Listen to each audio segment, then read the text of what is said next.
Call on Yahweh Shem Yahweh Shine and Name Yahweh Shine. We back with a part two. Now let's go. Position it periodically to ensure a relatively even watering of the lawn. Number 85, modern toilet.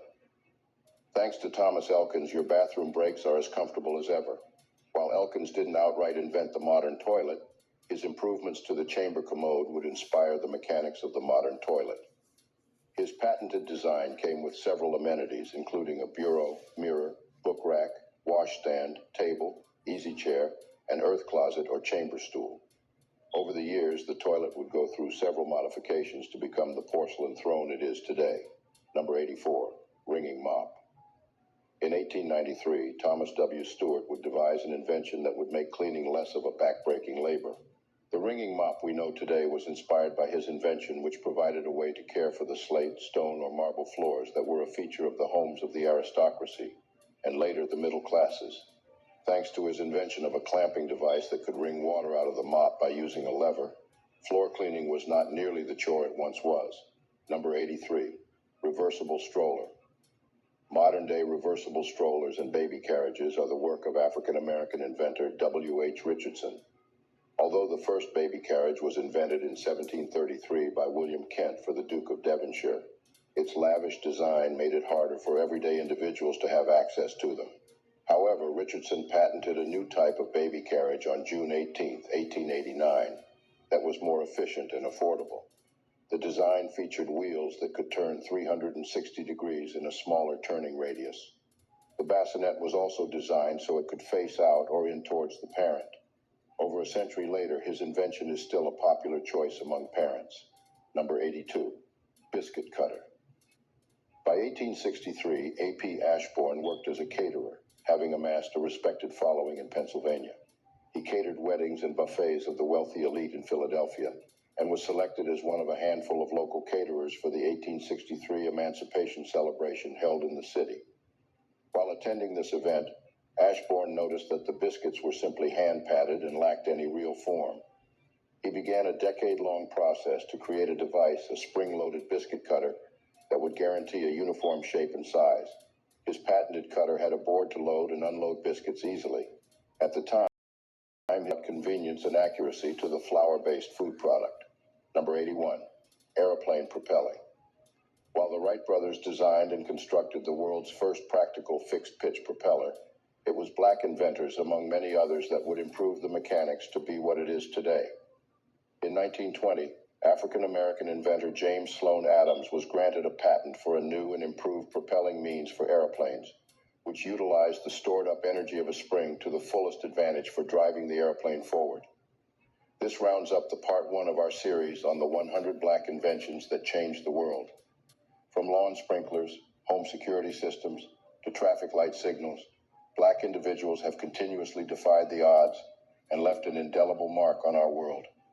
It is time to celebrate their triumphs and acknowledge their countless inventions that have revolutionized our society. In the next part of this series, we will share even more audacious inventions, scientific breakthroughs, technological marvels, and groundbreaking discoveries done by black inventors. As always, don't forget to like the video, subscribe to our channel, and share our videos to let more people know the truth about blacks and to hear their own part of the narratives. All right, and we're going to breakfast. Get a medium iced coffee and 2 delicious wake-up wraps. The Dunkin' $5 meal deal. Oh! Yes? How do you sleep at night? On a mattress from Mattress Firm.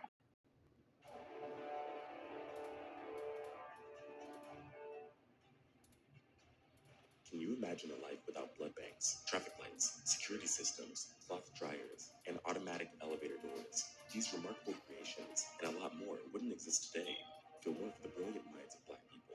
Black inventors and scientists have long created pioneering works, but because they lived in a highly segregated nation and were victims of racism, their work rarely got them the compensation and recognition it deserved.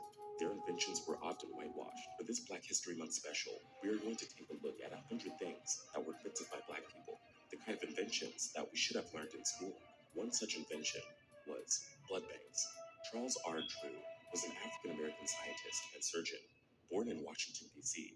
He was also a pioneer in the field of blood storage and blood transfusion. Because he lived in a period of intense racial discrimination, he actively actively opposed the segregation of blood donors. He advocated for fair treatment of Black doctors and was recognized as the father of the blood bank.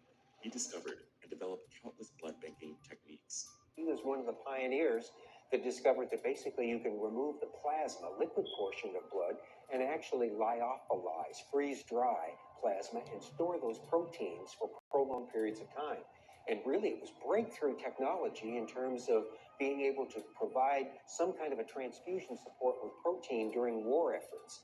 His impact can still be felt today. Hold on, because it's 20%. repetitive. It's introducing to you some of the inventors, but I found the part 2 by Black Journals. So let me go back here real quick and then continue where we left off at, and we can get a quick Bible scripture. He often ignores or hides the accomplishments. You get a quick Bible scripture that backs that up. And we can start from the beginning on Genesis. It says, and in the beginning, Yahweh, or we get the truth in, I think, the book of the Torah, I do believe. And I think it's called Bereshit. Let me see.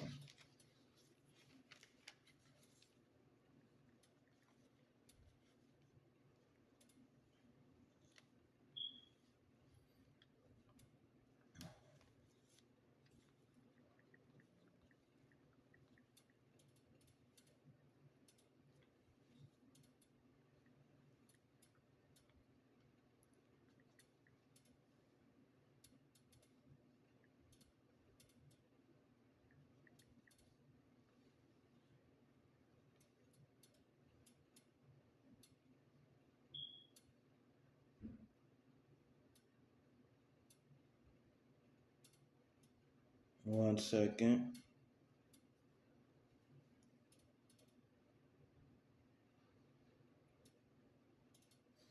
Yeah, I was right. The book of Torah, Bereshit, and that's chapter 1. And then you got the first Bibles, no, the first 5 Bibles that are added, because the book of Torah is a part of the Bible. It is the Bible. And Bereshit is chapter 1. So let me see.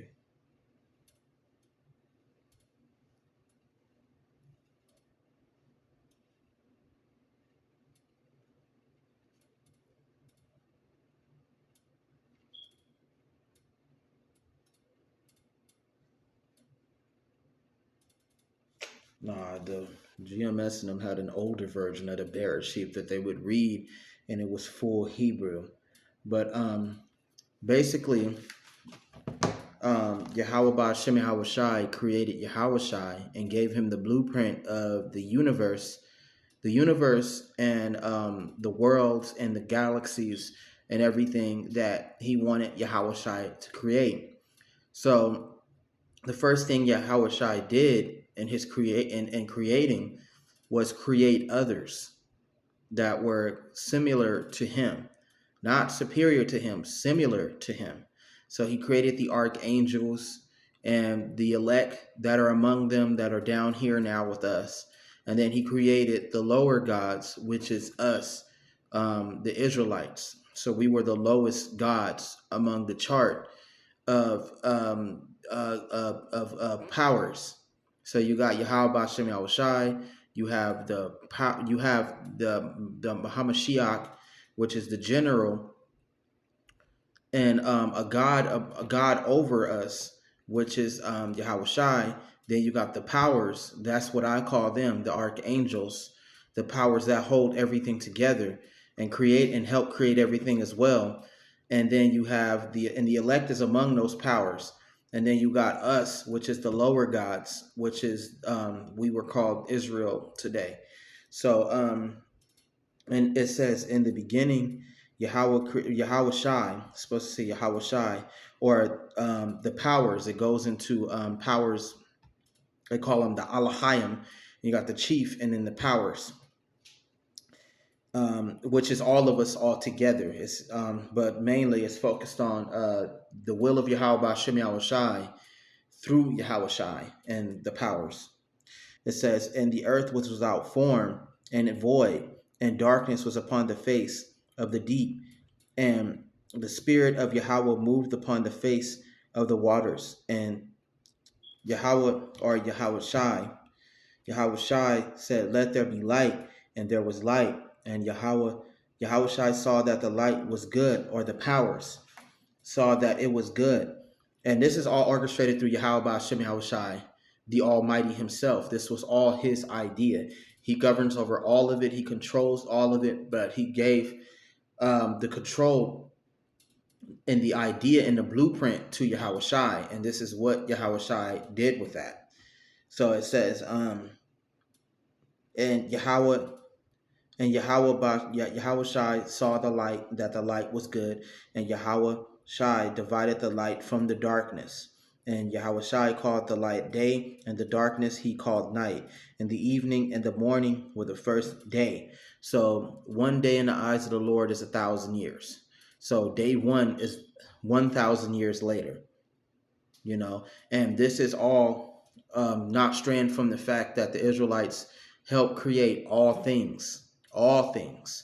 So this is the Genesis is backing that up, and then it's another chapter in Revelation that backs that up too. When people about the woman in the sky and the great red dragon, that people who tried to lie and the dragon tried to lie through the media, the more and more he tried to lie and cover up the fact that the black people, the Negroes, Mexicans, and Indians are the children of Israel, the more and more Yahweh allowed the earth to reveal certain artifacts and relics. You know, relics like the Lost Luna Stone, the Decalogue Stone, the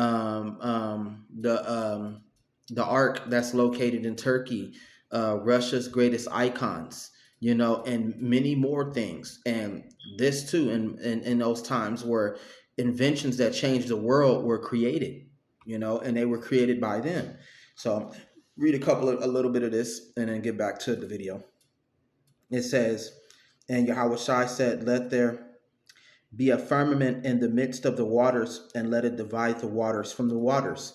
So he created the universe, and he created that, and then he created the world. And in the world, when you look up, there's the first ocean, which is the water above. And you go to the beach and you look, there's the second ocean, which is the water below. So it says, and let it divide the waters from the waters. And Yahushai made the firmament, and it says, and divided the waters which were under the firmament. No, and Yahushai made the firmament and divided the waters which were under the firmament from the waters which were above the firmament. Remember, when I say Yahushai, because he was the first among Yahweh Ba'Shem Yahushai's he was the son of the Almighty. So when I say God, I'm actually talking about the Alahayim, which is Yahushai that's above them, and the powers that's below in the powers. Okay, so I'm talking about them all together, but Yahushai was the main cause of this. So when you say God, you go back to the Hebrew word Alahayim, and Alahayim refers to the chief in the powers. So yeah, I just wanted to give you a proper breakdown. That was in the beginning when I learned from Great Millstone, and you know, took what I can and remembered that, you know, like Yasha Allah means the prince of the powers. You know, no, Yasha Allah, I forgot what Yasha Allah mean. No, yeah, it does. Prince of the power. So, it says, and Yahushai made the firmament and divided the waters which were under the firmament from the waters which were above the firmament, and it was so. And Yahushai called the firmament heaven, and the evening and the morning were the second day. And Yahushai said, let the waters under the heaven be gathered together into one place, and let the dry land appear, and it was so. And Yahushai called the land earth, and the gathering together of the waters he called seas. And Yahushai saw that it was good. And Yahushai said, let the earth bring forth grass that yield that the herb yielding seed and the fruit yielding fruit, no, fruit tree yielding fruit after its kind, whose seed is in itself upon the earth. And it was so. So this is Yahweh Shai, through the order of Yahweh Hashem Yahweh Shai. He ordered the powers, and the powers had helped and had ordered the lower gods too, and they all came and created the earth and different seeds, different animals, the air that you breathe, the beautiful trees that you see, every different flower. And the world is once preferred to be called a garden, and they created what was supposed to be paradise. Well, what was paradise on earth in the beginning, half in, half out. And the reason why I say half in, half out is because it's paradise for, the Israelites and all of that. But then again, it turned into sometime after it turned into like a prison, in hell on earth. So, but in the beginning it was, sweet. It was awesome. It still is, but, I'm just saying this is how creation went. And, for the nations or the beast of the earth, aka the nations and the people, they lived the way they lived. They lived the way Yahweh B'Shem Yahushua created them, and he refers to them as beasts too, because they ain't no different from animals. And plus, we had a hand in creation too, and creating people. We created all that. We helped them do all that in the beginning. So it says,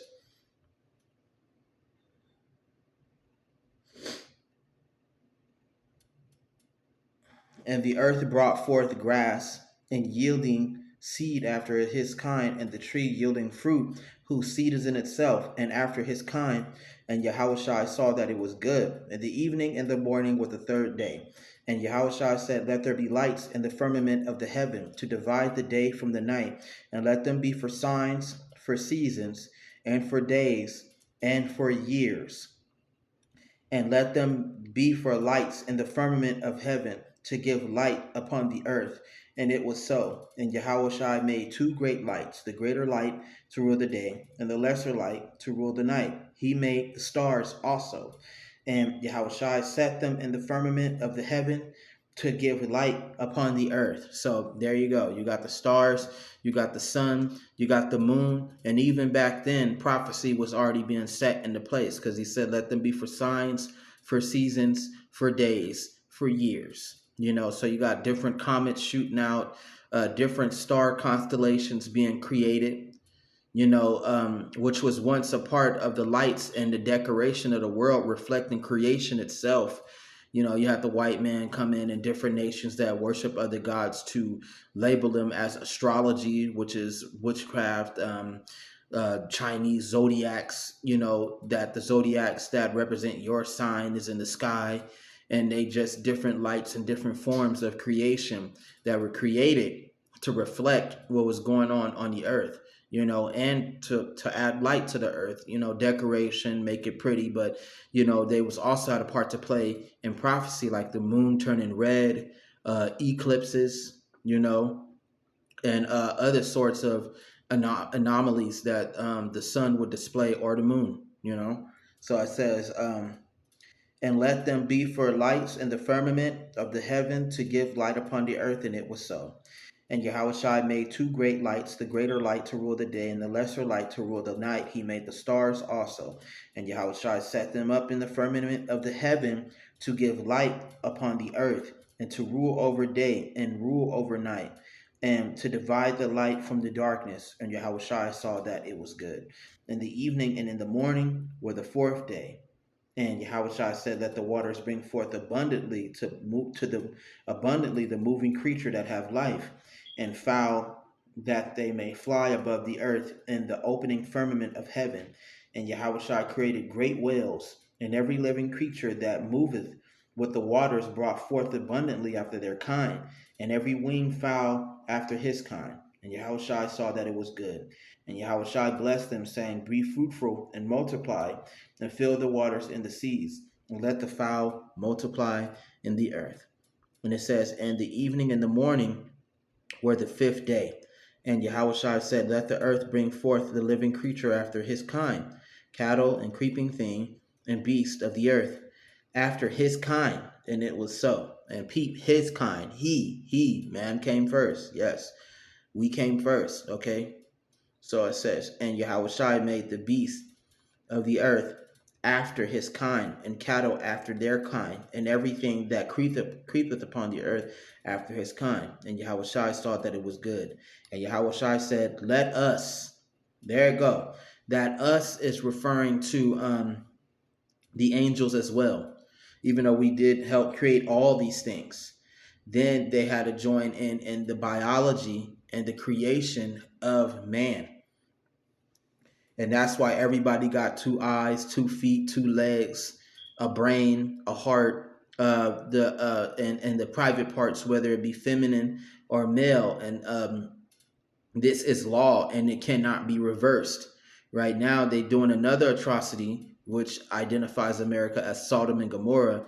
They're trying to reverse those factors, like boys dressing as girls and girls dressing as boys, boys getting sex changes, and girls as well, and they land with each other, same-sex marriages. All these things are wickedness, and they're going against their own nature. Okay, that is a defilement. You're denying who you are.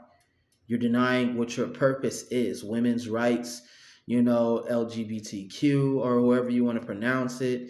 These people, they are going against that holy law. That's law, man. And they're going against that, So that right there is very important. So it says, and Yahushua said, let us, meaning that he ain't the only one, make man in our image, after our likeness, and let them have dominion over the fish of the sea, and over the fowl of the air, and over the cattle, and over all the earth, and over every creeping thing that creepeth upon the earth. So Yahushua created man in his own image, and in the image of Yahweh Ba'ashem Yahushua, he created them. Male and female created he them. There it is. That's law, man. And Yahushua blessed them and created. Yahushua said unto them, be fruitful and multiply, and replenish the earth, and subdue it, and have dominion over the fish of the sea, and over the fowl of the air, and over every living thing that moveth upon the earth. And Yahushua said, behold, I have given you every herb bearing seed, that which is upon the face of all the earth, and every tree, in which is the fruit of the tree yielding seed. To you it shall be for meat, and to also every beast of the earth, and every fowl of the air, and everything that creepeth upon the earth, where there is life. I have given every green tree herb for meat, and it was so. And Yahweh saw everything that he made, and behold, it was very good. And in the morning, in the evening, and the morning were the 6th day. So boom, I'm gonna stop right there, just giving you an example of just how deep creation goes, from Yahweh Shem Yahushai creating the blueprint and the idea and the invention of creation itself, including the world. Like Yahweh said, there are many rooms to my Father's mansions, worlds, other galaxies, and other things that are a part of creation, whose seed is in itself as well, and the Israelites, before they became Israelites, they were the angels that helped creation. They helped creation. They helped create everything with the powers. And Yahweh Shem Yahushai and Yahweh Shem Yahushai over all, and everything and all the glory goes back to him. So we can continue this. It's important to recognize and celebrate the amazing things they have created. Black inventors have faced many challenges throughout history, including slavery, discrimination. Despite these obstacles, they have amazed the world with their intelligence and creativity, leaving a lasting impact on our lives. In this video, we want to highlight the incredible intelligence, resilience, and artistic talent displayed by Black inventors throughout history. From groundbreaking technological advancements to life-saving medical discoveries, from inspiring artistic innovations to important social contributions, this series will showcase the wide range of Black brilliance that has influenced our world. Before we get right into the video, please smash the like button and subscribe to the channel so you can catch all the parts in this series and keep informed of our eye-opening Black narrative. Number 80, Folding Chair. On July 7, 1911, an African American man named Nathaniel Alexander of Lynchburg, Virginia, patented a folding chair. According to his patent, Alexander designed his chair to be used in schools, churches, and other auditoriums. His design included a bookrest that was usable for the person sitting in the seat behind and was ideal for church or choir use. While Alexander's folding chair was not the first folding chair patent in the United States, his innovation was that it included a bookrest, making it suitable for use in places where the back of one chair could be used as a desk or shelf by the person seated behind. This would certainly be convenient when setting up rows of chairs for choirs, so they could rest music on the chair ahead of each singer, or for churches where a prayer book, hymnal, or Bible could be placed on the reading shelf during the service. Number 79, automatic railroad car coupler. African American inventor Andrew Jackson Beard was born a slave in Jefferson County, Alabama. Emancipated at age 15, he became a farmer and then built and ran a flour mill. In 1890, while living in Woodlawn, Beard patented improvements to the Janney coupler, making the mechanism safer and more efficient. The coupler Beard improved was used to hook railroad cars together, and to be operated required the dangerous task of manually placing a pin in a link between the two cars. Beard himself had lost a leg in a car coupling accident. Thanks to his design, the coupling could be now performed automatically. Beard received 2 patents on the innovation, with the first being sold for $50,000 in 1897, equivalent to $1.8 million in today's money. His improved coupler was the first automatic coupler widely used in the U.S. In 1887, the same year Beard's first improvement of the automatic coupler was patented, the U.S. Congress passed the Federal Safety Appliance Act, which made it illegal to operate any railroad car without automatic couplers. Beard's invention was a forerunner of automatic couplers used today. Number 78, stainless steel scouring pad. The scouring pad is an important part of any kitchen process. It is undeniably one of the easiest ways for cleaning off burnt-on messes from cast iron pots and pans, broilers, and stove burners. They can be used for a variety of cleaning jobs, like hard water stains in the bathroom, cooked-on grease on grills, or soap scum in the shower. This helpful invention was developed by an African American named Alfred Benjamin.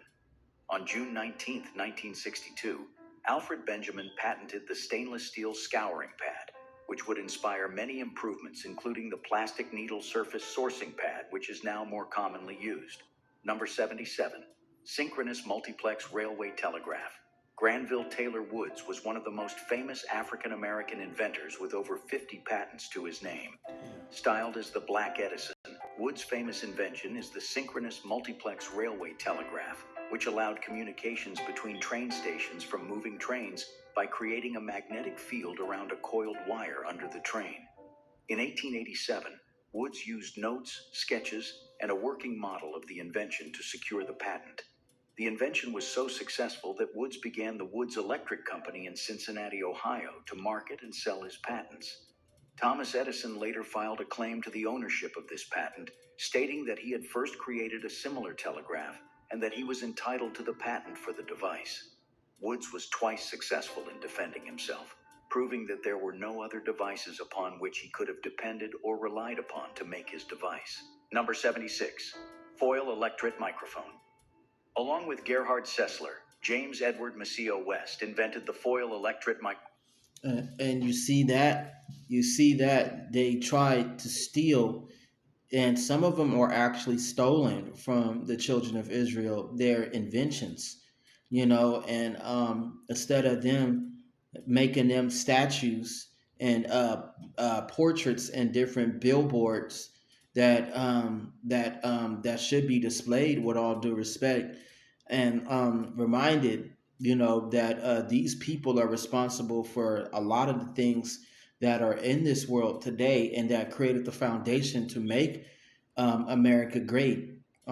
Instead of them being displayed, you got people, the white people that display their own leaders and their own people who, a lot of them, all they did was oppress, rob, steal, and kill to get where they needed to be today.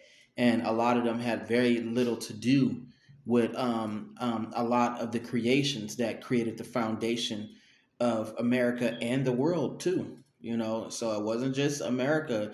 This shit shot across the world. These people and our ancestors and their families and our people should be millionaires based off this, but the enemy, which is Esau, is jealous, and they want to take credit for everything, down to inventions and even to our people. No, our God. You know, they wanted our God to be their God, and you know, due to Yahweh Shem Shai's word, um, like it says. Let me see, because the Lord never said it no better than He said it better Himself. Let me see.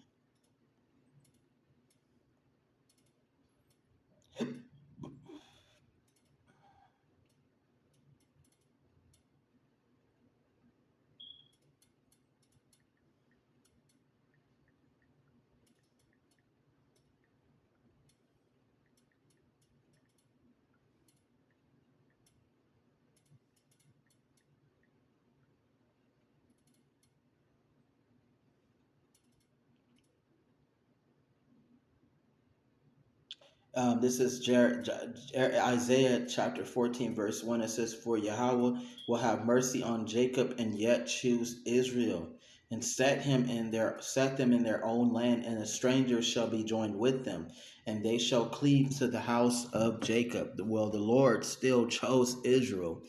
He didn't choose the white man. He didn't choose the other nations. He still chose Israel at the end of the day. And that is being revealed on a high level, that the Lord, Yahweh Shema Shai, the Almighty, still loves us. Okay? In 1962, while developing instruments for human hearing research. Compared to the previous condenser microphones, the electret microphone has higher capacitance and does not require a DC bias. West and Sessler optimized the mechanical and surface parameters, twice successful in defending himself, proving that there were no other devices upon which he could have depended or relied upon to make his device. Number 76, foil electret microphone. Along with Gerhard Sessler, James Edward Maceo West invented the foil electret microphone in 1962 while developing instruments for human hearing research. Compared to the previous condenser microphones, the electret microphone has higher capacitance and does not require a DC bias. West and Sessler optimized the mechanical and surface parameters of the system, creating a better microphone device. Today, nearly 90% of the microphones produced annually are based on the principles of the foil electret and are used in everyday items such as telephones, camcorders, hearing aids, baby monitors, and audio recording devices, among others. Number 75, self-lifting farm elevator.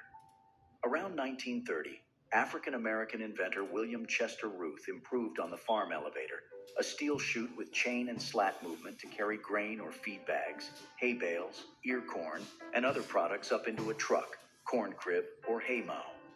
Ruth's version of the electric-powered elevator had closely fixed but separate gears for activating the chain conveyor and for raising the elevator. The simple pull of a lever transferred the power of the motor between conveyance and elevator height adjustment. Ruth's self-lifting farm elevator saw widespread adoption, including in the commercial mushroom industry next door in Chester County. Number 74, automatic lubricator for steam engines. While working in a home-based machine shop in Ypsilanti, Michigan, Elijah McCoy would invent an automatic lubricator for oiling the steam engines of locomotives and ships, patenting it in 1872 as Improvement in Lubricators for Steam Engines. Automatic lubricators were a boon for railroads, as they enabled trains to run faster and more profitably with less need to stop for lubrication and maintenance. By 1899, the Michigan Bureau of Labor and Industrial Statistics reported that the McCoy lubricator was in use on almost all North American railroads. Number 73, amputee self-feeding device. While working at the Bronx Hospital in New York at 37 years old, Bessie Blount invented an electric self-feeding apparatus for amputees. She used plastic boiling water to mold the material, a file, ice pick, hammer, and some dishes to create a prototype of her invention. The device had a tube to transport individual bites of food to the patient's mouth. The patients would bite down on the tube, and then the next portion of food would dispense to the mouthpiece from the attached machine. This allowed patients to control how much they would eat without assistance from others. Today, she is known for pioneering the first electric device for feeding amputees. Number 72, control unit for the artificial cardiac pacemaker. The artificial Damn. cardiac pacemaker is a medical device that helps regulate the heart's electrical activity and maintain a normal heart rhythm. It consists of two main components, the pulse generator and the control unit. The control unit, also known as the programmer or external programmer, is a device used by healthcare professionals to interact with and program the settings of the artificial cardiac pacemaker. It allows them to adjust various parameters of the pacemaker to meet the specific needs of the patient. Otis Boykin, an African-American inventor, is credited with inventing a control unit for the artificial cardiac pacemaker. Number 71, X-ray spectrometer.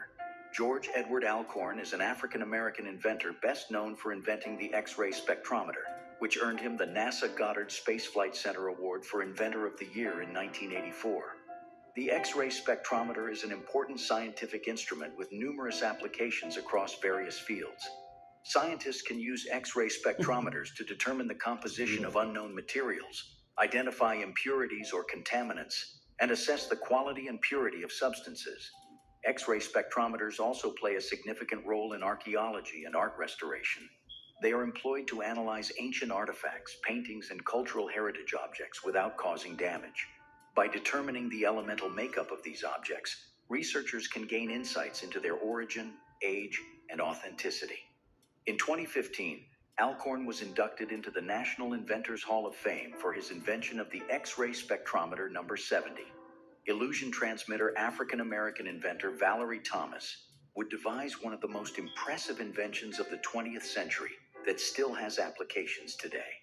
She is credited as the inventor of the illusion transmitter, a device that would send three-dimensional images across a distance, making them look as if they are in front of the mirror. In simple terms, imagine your television could project the on-screen image directly into your living room as a three-dimensional image. In operation, concave mirrors are set up on both ends of the transmission to produce the illusion. The net effect of this is an optical illusion of a three-dimensional image that looks real on the receiving end.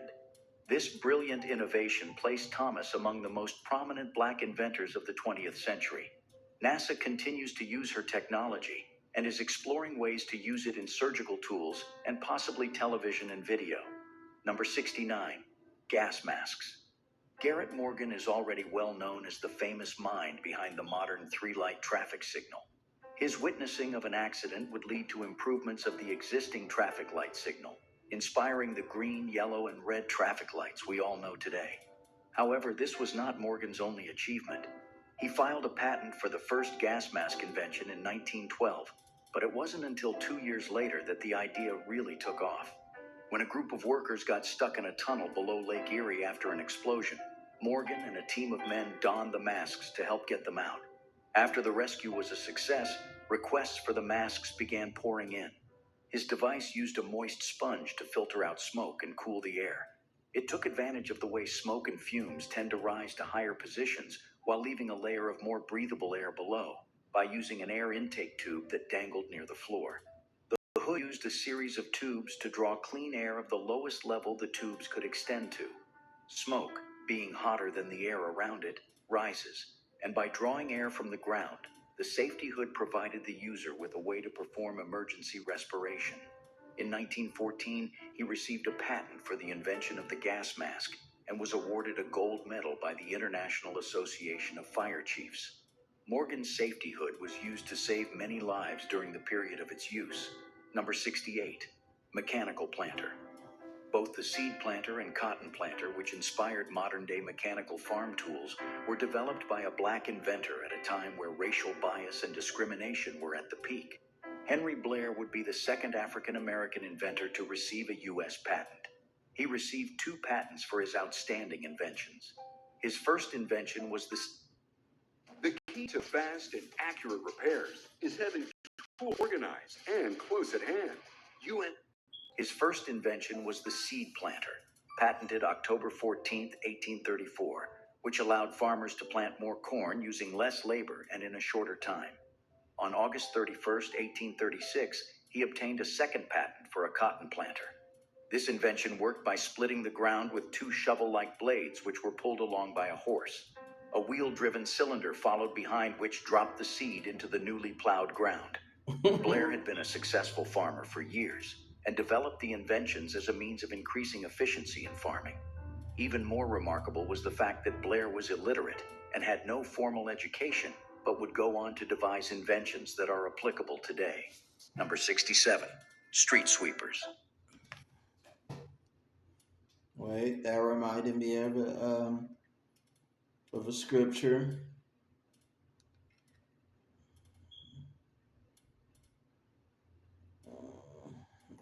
Go backwards.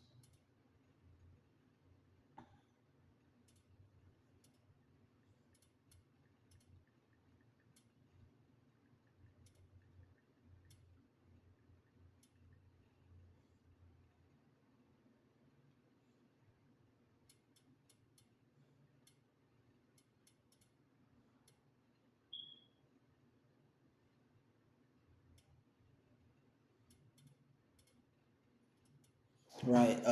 This is Samuel, first book of Samuel, chapter 2. It says, And Hannah prayed and said, My heart rejoiceth in Yahweh, and mine horn is exalted in Yahweh. My mouth is enlarged over mine eyes, because I have rejoiced in thy salvation. Talk no more so exceedingly proudly.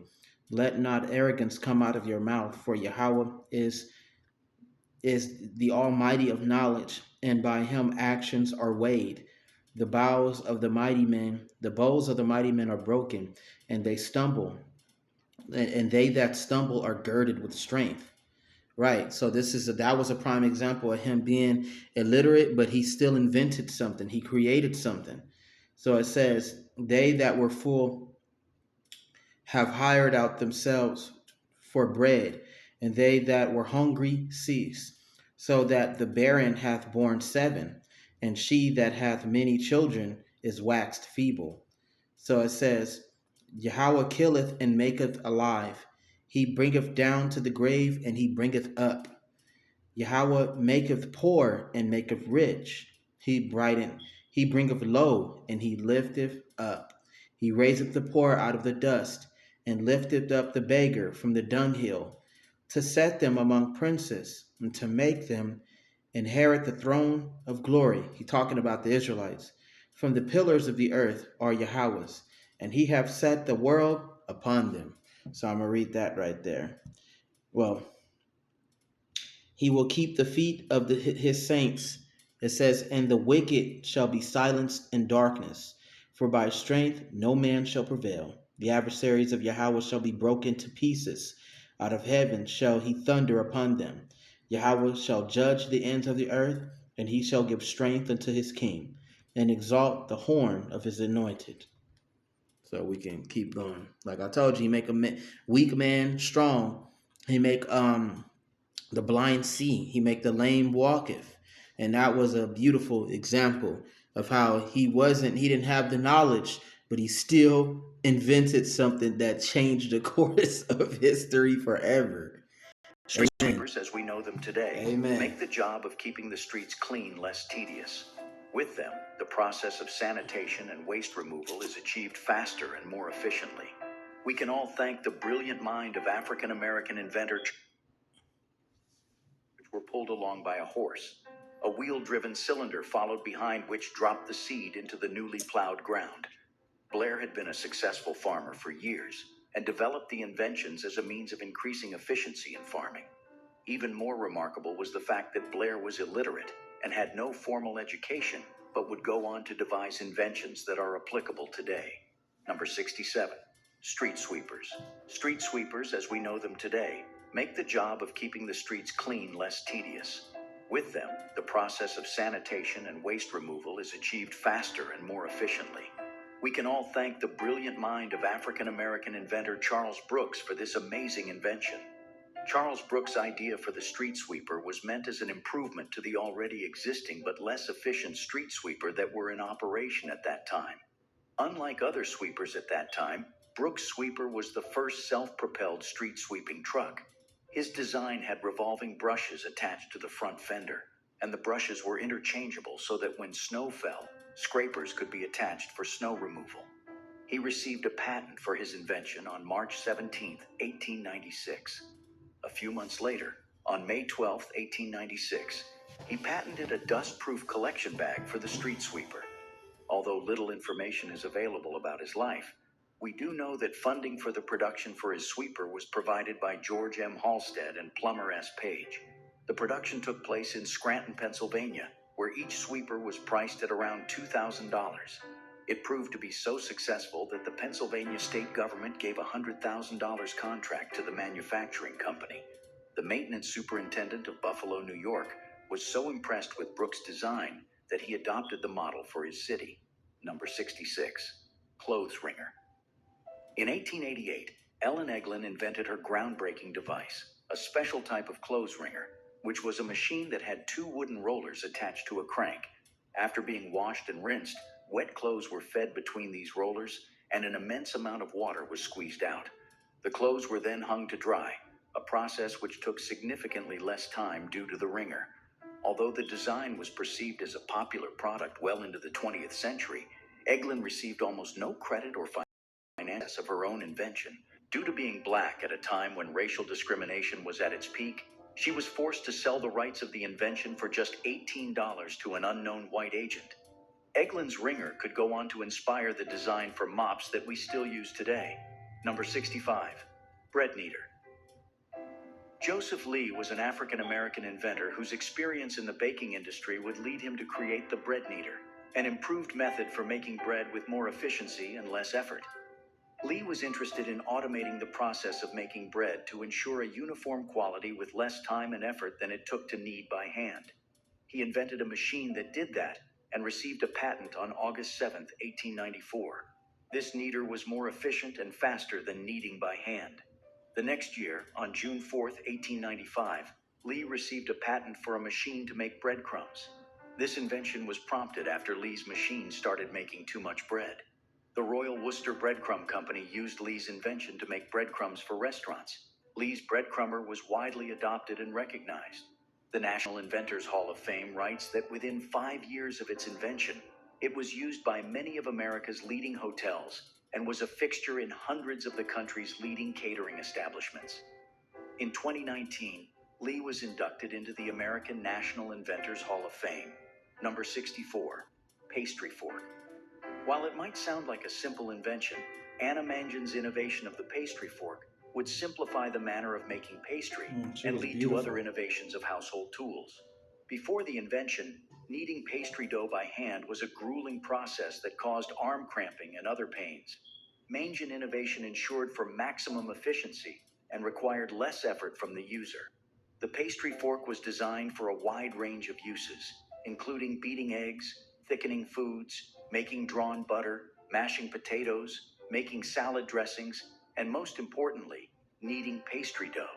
The pastry fork improved the lives of many people and eventually led to more electric mixing inventions that are used to this day. Number 63, steam-operated propeller. While being enslaved in Mississippi, Benjamin Thornton Montgomery would invent a design of a steam-operated propeller to provide propulsion to boats in shallow water. The propeller could cut into the water at different angles, thus allowing the boat to navigate more easily through shallow water. While his design was efficient, he would not be able to acquire a patent for it on the basis that he was a slave and not a citizen of the United States. Number 62, hairbrush. In the late 1800s, Newman invented a hairbrush that used synthetic bristles instead of the animal hairs commonly used for brushes at the time, making it more durable. It could also be taken apart easily for cleaning because it contained a compartment at the bottom that could be removed from the back and be cleaned. The hairbrush she invented is described in her patent as simple and durable in construction, and being very effective when in use. Newman's hairbrush was obviously an improvement and quickly became more popular due to its efficiency. Due to her invention of the first hairbrush with synthetic bristles, Newman would rise to fame as a leading female inventor. Her invention has gone through many improvements and innovations and still remains a staple item today. Number 61, gas furnace. In the early 1900s, central gas heating had yet to be developed, so people relied on burning coal or wood as their main source of heating. While furnaces and the concept of central heating have been around since the Roman Empire, the science hardly advanced in the years that followed, and the heating methods utilized by the end of the 19th century were still relatively primitive in nature. African-American inventor Alice Parker felt that the fireplace alone was not enough to keep her and her home warm during the cold Jersey winter, and went on to design the first gas furnace that was powered by natural gas and the first heating system to contain individually controlled air ducts that distributed heat evenly throughout the building. In more technical terms, Parker's heating system used independently controlled burner units that drew in cold air and conveyed the heat through a heat exchanger. This air was then fed into individual ducts to control the amount of heat in different areas. What made her invention particularly unique was that it was a form of zone heating, where temperature can be moderated in different parts of a building.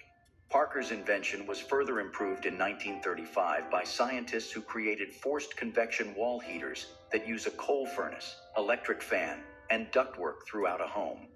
Nowadays, homes utilize thermostats and forced air furnaces, which can be attributed to Parker's design and invention of the central heating. Black inventors have shown us what's possible even when faced with tough situations. They have proven that anyone can be smart and do amazing things.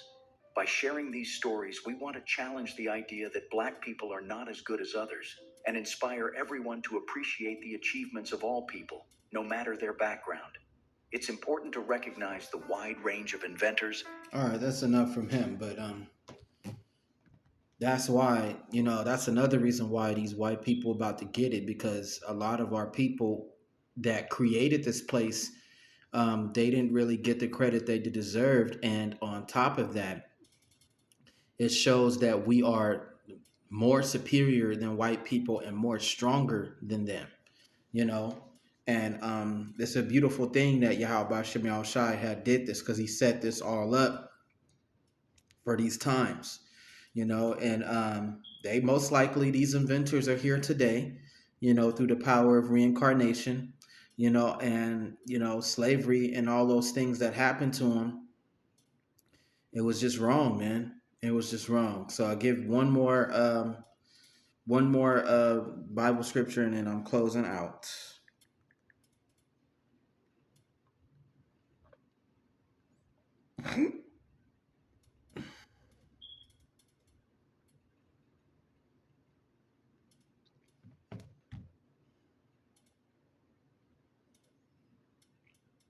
Alrighty.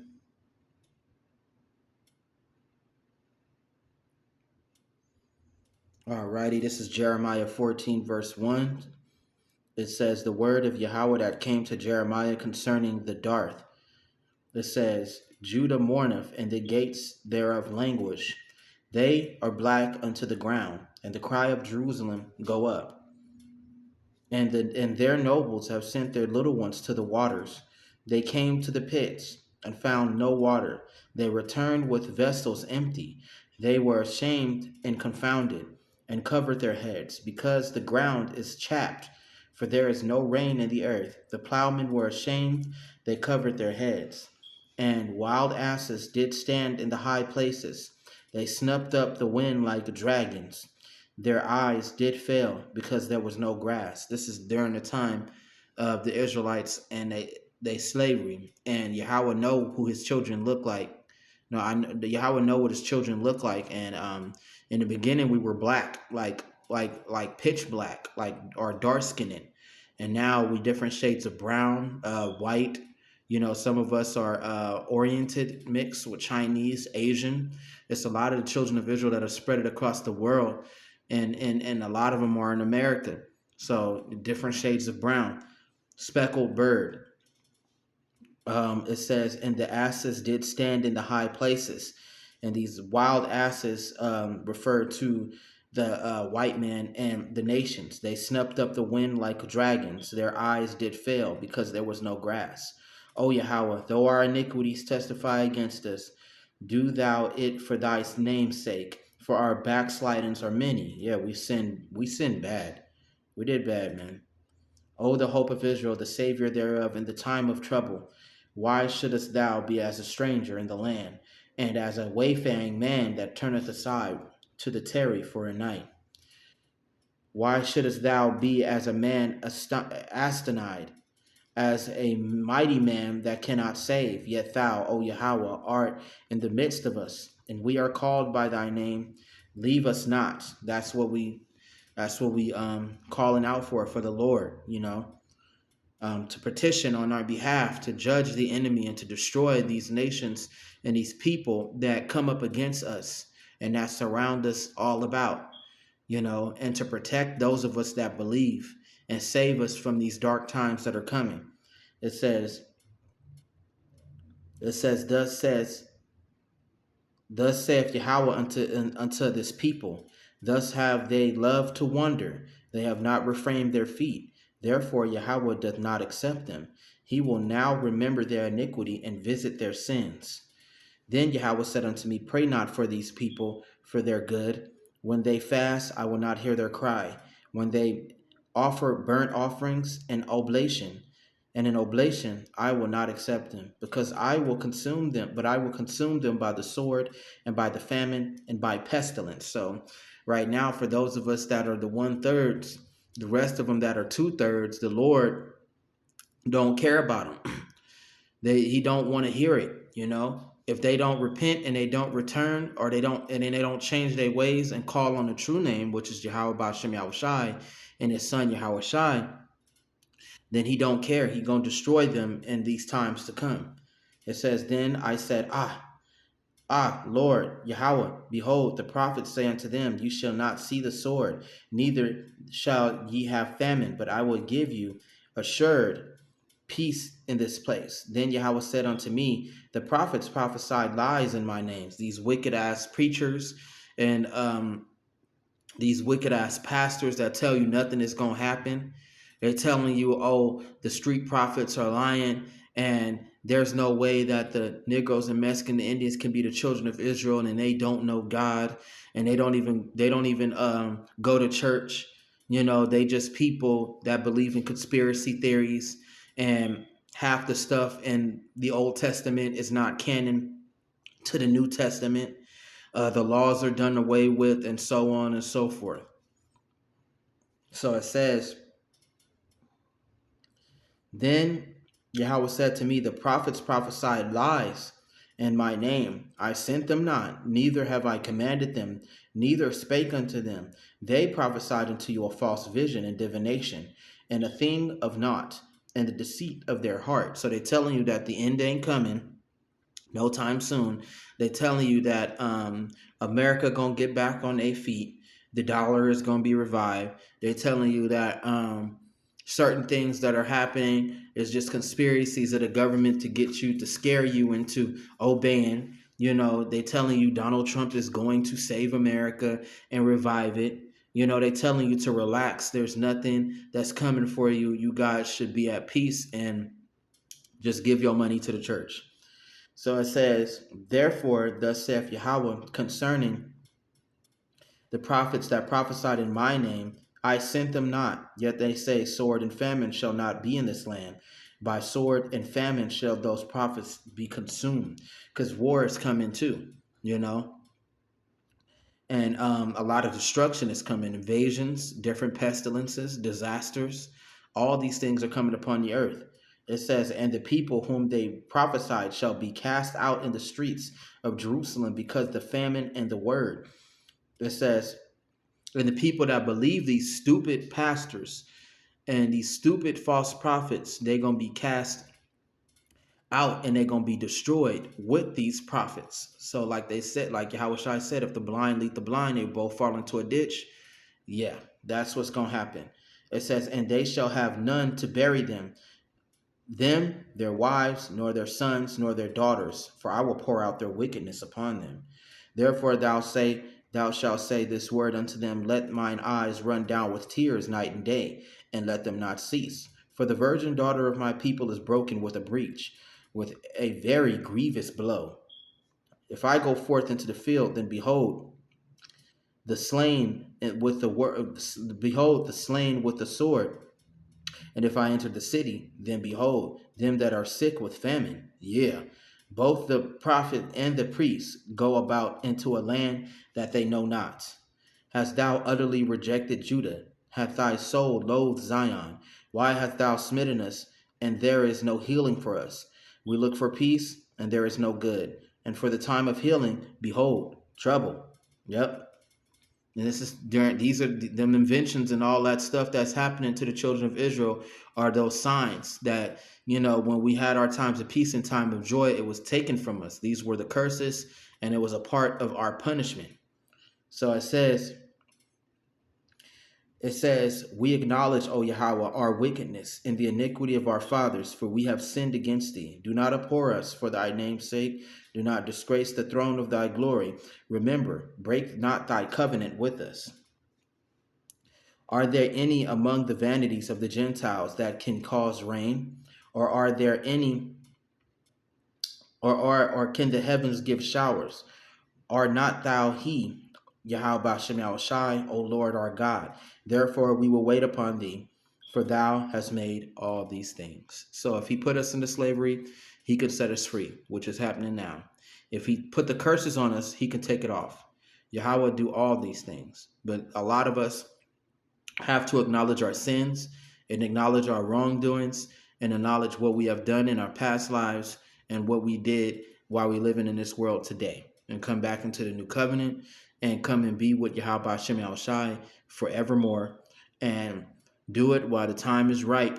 Because when these things come on the planet, and it says the last of the day is great, it is none like it. It is even the time of Jacob's trouble, but he shall be saved out of it. A portion of Zion will be saved. But if you're not a part of that portion, then I don't know what to tell you, buddy. And with that, call on Yahweh by Hashem Yahushai, by Hashem Kodash, in the name Yahushai, on to another episode. Or most likely I'll do Highways and Byways tomorrow and move on to another episode.